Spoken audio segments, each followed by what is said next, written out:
Motivasi yang kuat kalau diniatkan. Kalau ya? diniatkan. Oke.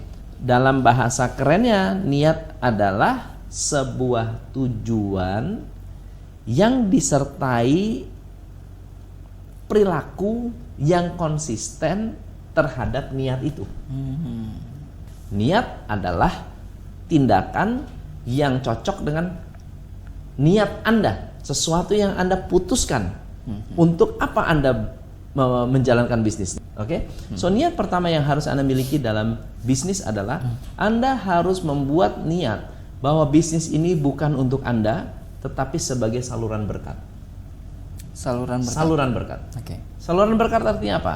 Anda kerja keras itu bukan untuk kekayaan Anda sendiri. Anda ini hanya sedang menciptakan pipa di mana ada sumber berkat lewat Anda kemudian disalurkan ke orang lain. Kalau dibendung, berkat dibendung, nggak disalurin lagi, Ya. Anda akan meledak. Oke. Ya, meledak artinya Numpuk apa? ya. Hancur, bukan? Hancur, iya. Coba bayangin, ada sebuah air yang terus-menerus ada tampungan, Iya. diisi air terus, air itu kalau nggak tumpah, dia akan meledak, Pecah ya. pecah.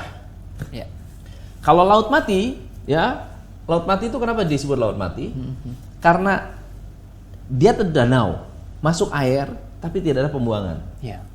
Akhirnya menjadi lautan yang mati, tidak ada kehidupan di sana. Kenapa? Karena garamnya tinggi. Oke. Kenapa garamnya tinggi? Karena tidak diputar, Tidak diputar. tidak betul. berputar. Iya. Nah, kalau Anda punya niat, saya niat bisnis untuk menjadi saluran berkat, maka ketika Anda bekerja keras bukan untuk Anda akan menciptakan sesuatu untuk manfaat orang lain. Anda memberikan sesuatu agar orang lain bisa mendapatkan rezeki. Ya, Anda bekerja supaya orang lain sejahtera, karyawan sejahtera, supplier sejahtera, customer sejahtera. Oke. Sehingga akhirnya berkat Anda lebih berlimpah. Berarti- Niat yang kedua Niat yang kedua. adalah banyak bisnis di luar sana yang ketika pinjem uang tidak niat ngembaliin. Banyak ini. Banyak banget. Oke.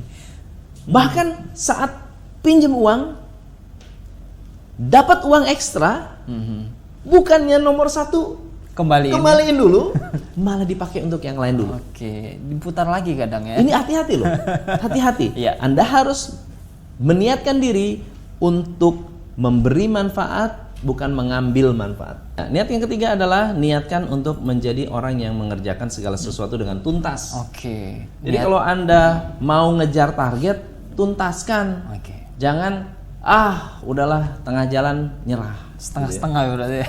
Anda ingin maju, menyelesaikan SOP, tuntaskan.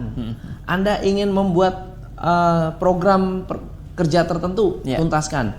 Sehingga seorang pebisnis harus memiliki konsistensi dalam bekerja. Yang kelima Oke. adalah Anda harus niat Heeh. untuk selalu bersyukur. Oke.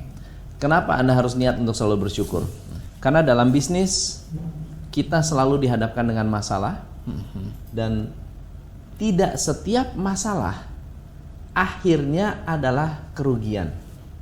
Oke. Ini Tidak setiap masalah. tidak setiap masalah, bahkan bisa jadi setiap masalah ada untungnya buat kita. Jadi jangan mengumpat, jangan caci maki, jangan marah, bersyukur aja. Ada karyawan yang keluar, bersyukur karena bisa jadi ada sesuatu yang positif dari keluarnya karyawan Anda. Ada hikmahnya ya. Pasti ada hikmahnya. Iya. Customernya pindah ke kompetitor. Iya. Ya, Anda harus tetap bersyukur. Oke. Masih ada customer yang bertahan. Nah, apa yang Anda akan lakukan dengan customer yang bertahan? Anda harus melakukan service yang lebih baik. Oke. Anda harus membuat mereka lebih bahagia, lebih happy, lebih puas. Misalnya contoh lain, Anda terjadi tantangan yang cukup serius, misalnya omsetnya menurun, Oke. atau bahkan ada larangan dari pemerintah. Oke. Anda harus tetap bersyukur. Bersyukur berarti apa? Anda tetap bersandar kepada yang di atas.